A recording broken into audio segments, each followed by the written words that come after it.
फिर बाद में चेंज वेंज हुई, ऐसा हुआ वैसा हुआ, कुछ परिवर्तित हुई। इस बार आचर्षि का पहुंचना हुआ। आचर्षि ने सामान्यतः सभी को आशीर्वाद भी दिया, समाज ने निवेदन किया, तो आचर्षि का तैयारी हो तो करा देंगे, हमको क्या करना, करना तो तुमको है, हमारा प्रवास अल्प है, तैयारियां हो तो करा देंगे। और लोग पहले से मन बनाए बैठे थे कि अब चूकना ठीक नहीं है, और अब इस बार गुरुवर स्वयं आए हैं तो अब तो पंचकल्याण कराना ही कराना है। आचर्षि ने एक दिन प्रवचन दिया। प्रवचन में भावनात्मक तरीके से आचर्षि ने समाज को प्रेरित किया और कहा, भैया बुंदेलखंड के बहुत सारे गांव नगर हमने घूमे, लेकिन ये गांव हमें बड़ा अलग प्रकार का मिला। और अलग प्रकार का इसलिए मैं कह रहा हूं कि इस गांव में, गांव के नाम में 2 अक्षर हैं। गांव के नाम में 2 अक्षर हैं, अक्षर बहुत कम हैं, 2 ही हैं, लेकिन दोनों अक्षर टेढ़े हैं। टेढ़े का मतलब टा उड़ा टा उड़ा टेढ़ा। अरे यार, ये बोले अलग ही प्रकार का गांव है, अक्षर तो 2 हैं लेकिन दोनों ही टेढ़े हैं। अब क्या करूं, टेढ़े टेढ़े अक्षर हैं, यहां के आदमी कैसे ये तो मुझे पता नहीं आदमी कैसे ये तो मुझे पता नहीं, लेकिन गांव के नाम में 2 अक्षर हैं और दोनों ही टेढ़े हैं। अब बताओ, स्वभाव से ही टेढ़े हैं। लेकिन एक बात जरूर है, यहां के पुराने लोग, बुजुर्ग लोग कुछ समझदार रहे होंगे, इसलिए उन्होंने क्या किया कि अक्षर तो टेढ़े, उनका भी ध्यान गया होगा, लेकिन इन अक्षरों को, टेढ़े टेढ़े अक्षरों को सीधा करने के लिए दोनों अक्षरों के सामने एक सीधा सीधा डंडा भी लगा दिया। टड़ा अ, टड़ा आ का डंडा लग गया, टड़ा आ का डंडा लगा दिया। तो बोले पुराने लोग जो टेढ़े के सामने एक डंडा लगा करके गए हैं, ये डंडा बहुत ठीक है। मुझे ऐसा समझ में आता है, टेढ़े को सीधा करने के लिए डंडा लगाना जरूरी ही होता है।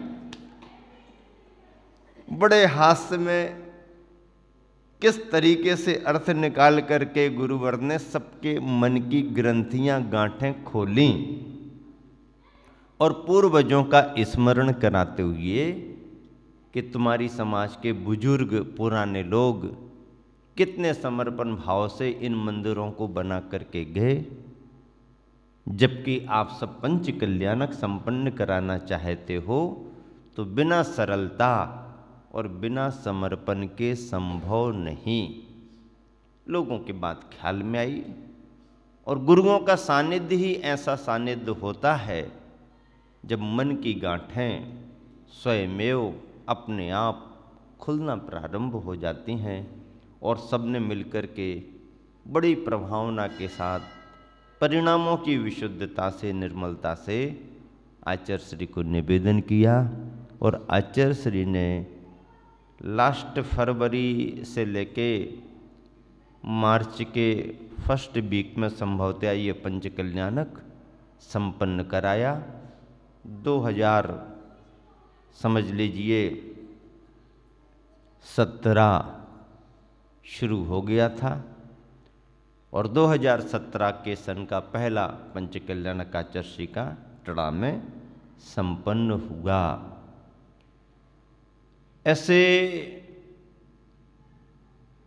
कार्यक्रमों के निमित्त से, प्रतिमाओं की प्रतिष्ठा के निमित्त से, जहाँ पर प्रतिमाओं को हम प्रतिष्ठित करके भगवान बना देते हैं, तो प्रतिष्ठा करने वालों को भी उसी विधि में सम्मिलित करके एक नेक इंसान बनाने का संस्कार, एक अच्छे और सच्चे जैनी बनाने का संस्कार ऐसे ही आयोजनों में मिलता है। समाज बहुत लाभान्वित होती है। और फिर टड़ा से जो आचार्य ने विहार किया, तो रास्ते तो अनेक होते हैं, लेकिन आवश्यकता के अनुसार आचर्षी चयन चुनाव कर लेते हैं।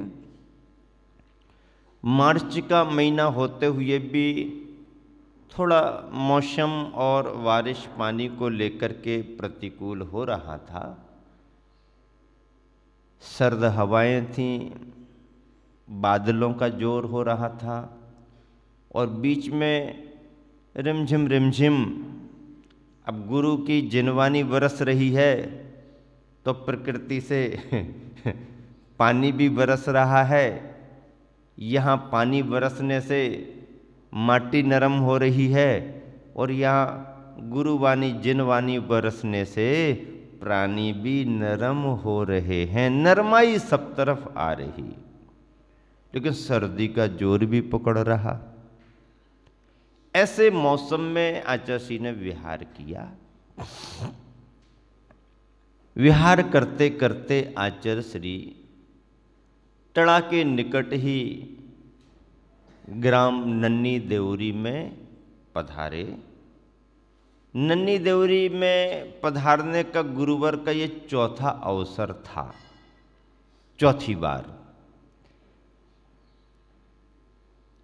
गांव में जितने जैन बंधु गुरुवर के प्रति भावना रखते हैं, उससे भी कई गुनी ज़्यादा भावना गांव के अजैन बंधु भी गुरुवर के प्रति रखते हैं।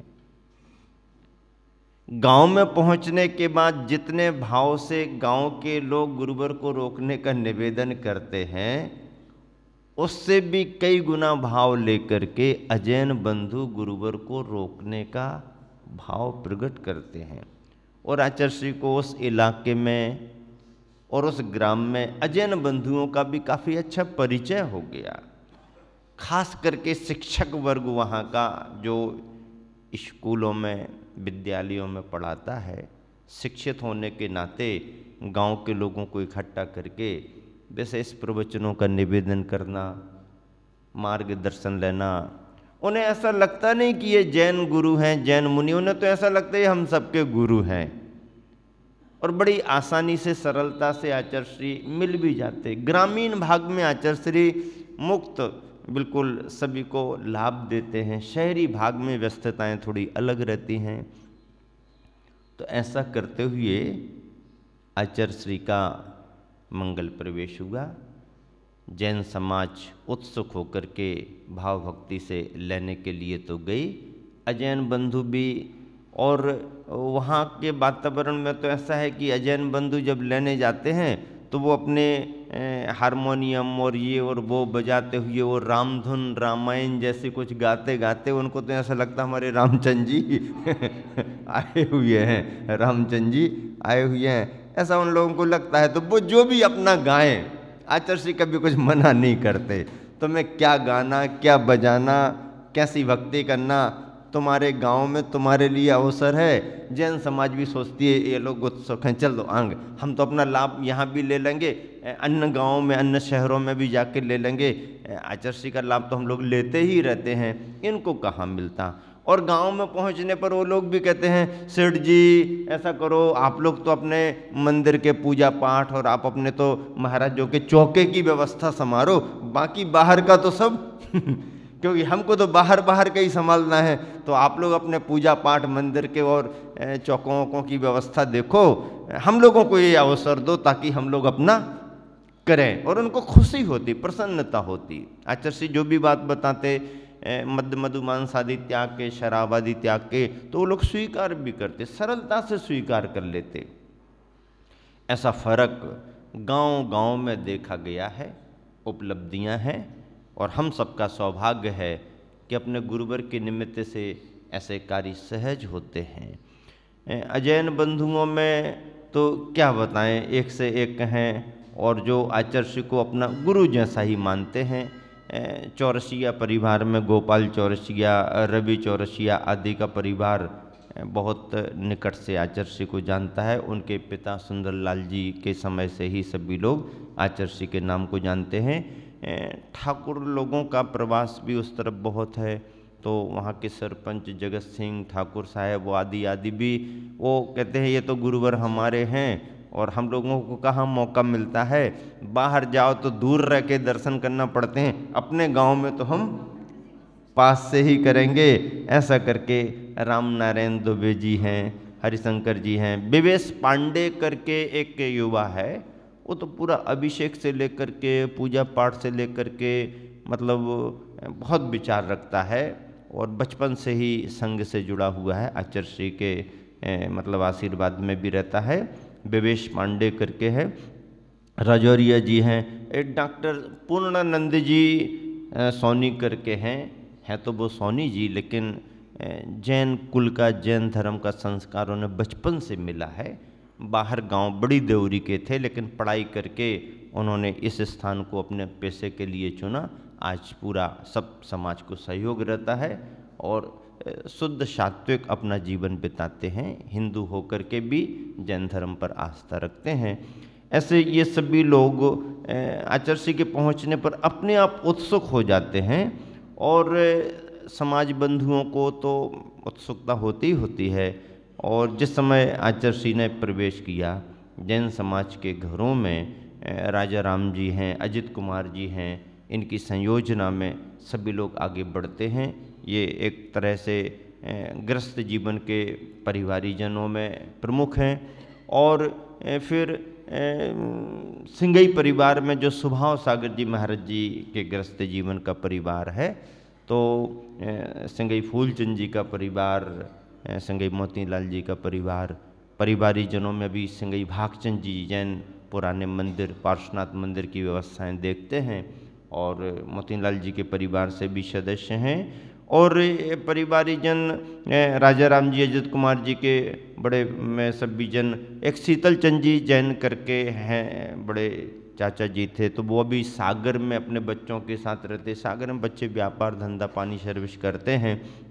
वहाँ यूसी जैन करके वो प्रारंभ से ही सर्विस में निकले, तो खुरई में अभी आचार्य श्री विराजमान हैं, खुरई में उनका चौका चल रहा है, वहाँ पर हैं। महेंद्र कुमार जी सागर में रहते हैं और स्वयं सुरेंद्र कुमार जी बिलासपुर में सर्विस करते हैं। ये लोग तो सभी अपने तरीके से आते जाते धर्म लाभ लेते रहते हैं। आसपास से भी सभी लोग, और गांव में भी जैन बंधुओं में ज्ञानचंद जी का परिवार है, मुन्ना लाल जी का परिवार है, कमल कुमार जी का परिवार है, कोमल चंद केवलचंद जी सतभैया आदि परिवार हैं। ये सभी परिवारी जन आचार्य श्री के पहुँचने पर बहुत अच्छा धर्म लाभ लेते हैं। आर्यिका संघ भी पहुँचते हैं तो भी धर्म लाभ लेते हैं। और आचार्य श्री एक तरह से पूरे परिवारी जनों को बहुत अच्छे से जानते हैं और गांव में सभी को मार्गदर्शन देते हैं। समाज ने मिलकर के एक संत भवन भी तैयार कर लिया। पहले ऐसा प्रवास के लिए संघ के लिए कुछ ऐसा अलग से स्थान नहीं था। स्कूल वगैरह में, पुत्रीशाला में या मिडिल स्कूल में रुकवाते थे, लेकिन समाज ने बढ़ चढ़ करके अपना योगदान दे करके और भी साधर्मी बंधुओं का सहयोग उन्हें प्राप्त हुआ है सभी तरफ से, तो उन्होंने एक अच्छा आचार्य विद्यासागर संत भवन भी तैयार कर लिया। लेकिन उस समय की स्थिति ये रही, जिस समय आचार्य श्री पहुँचे तो कंप्लीट भी नहीं हुआ था और सभी का भाव हुआ कि जब कंप्लीट होगा और उद्घाटन करेंगे तब आचार्य श्री पता नहीं कहाँ रहेंगे, क्या रहेंगे। और आचार्य श्री का आगमन हो ही गया है तो अनकम्प्लीट में ही आचार्य श्री का प्रवास कराओ। तो इतनी व्यवस्थाएं तो हो चुकी थी कि आचार्य श्री विराजमान हो सकते हैं। तो बस संघ के लिए मंगल प्रवेश करा के, मंदिर की वंदना करा के प्रवेश कराया और आचार्य श्री भी स्थान को देख करके प्रसन्न हुए। संघ ने प्रसन्नता व्यक्त की कि भाई जहाँ से महाव्रती और आर्यिकाएँ जिस गांव से तैयार हुई हैं, निकली हैं, वहाँ पर भी संघ को आने जाने के लिए भवन होना अच्छी बात मानी जाती है और संघों को अनुकूलता बनती है। अब इस समय तो पूरा कंप्लीट हो गया है, लेकिन उस समय आचार्य श्री जब 2017 में पहुँचे थे तो कंप्लीट होने की ओर था। आचार्य श्री ने पहले तो सभी ने पूजन वगैरह की, निवेदन किए, मांगलिक आशीर्वाद लिया। सर्दी का तो समय था, मौसम थोड़ा ठंडा था, तो आचार्य श्री को प्रवचन को निवेदन किया तो आचार्य श्री कहने लगे, हाँ प्रवचन तो होगा, लेकिन गांव का नाम नन्ही देवरी है ना, तो प्रवचन भी नन्हा छोटा ही वाला होगा, बड़ा वाला नहीं होगा। हाँ, और सुबह सुबह का समय है, ऐसा हास्य में लोगों को बताते हुए अपना संबोधन दिया। जैन जैन नेत्र बंधु लाभान्वित हुए, आहारचर्या संपन्न हुई। विगत प्रवास में दोनों मुनिजनों के परिवारों में तो आचार्य श्री का आहार संपन्न हो चुका था। इस बार भी सभी की अपेक्षाएं थी, भावनाएं थी, चौके बहुत लगते, आसपास से भी लगा लेते, लेकिन बिलहरा से बहुत सारे श्रावक बंधु भावना लेकर के आए थे और बिलहरा को छोड़ करके आचार्य श्री को किसी दूसरी तरफ निकलना था। तो सोचा अब जहाँ जिस गांव में जाना नहीं है वहाँ गांव के भी लोग चौका लगा करके लगाने को आए हैं, तो उन्हें अवसर आचार्य श्री ने दिया। बाकी सभी का सभी घरों में आहार हुआ, प्रवास हुआ, आचार्य श्री का संबोधन उपदेश मार्गदर्शन हुआ और विहार हो गया। इस तरह से आचार्य श्री ग्राम नगरों में विहार करते हैं, यथायोग मार्गदर्शन देते हैं, जैन समाज को लाभ देते हैं, जैनेतर बंधुओं को भी अपनत्व भाव दे करके संस्कारित करते हैं।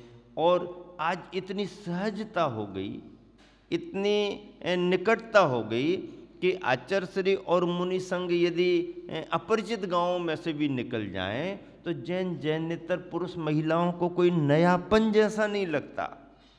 ऐसा लगता है ये तो कब से वर्षों से सुन रहे हैं ना, ये तो जैन समाज के महाराज जी हैं, आना जाना होता है, ऐसा है वैसा है।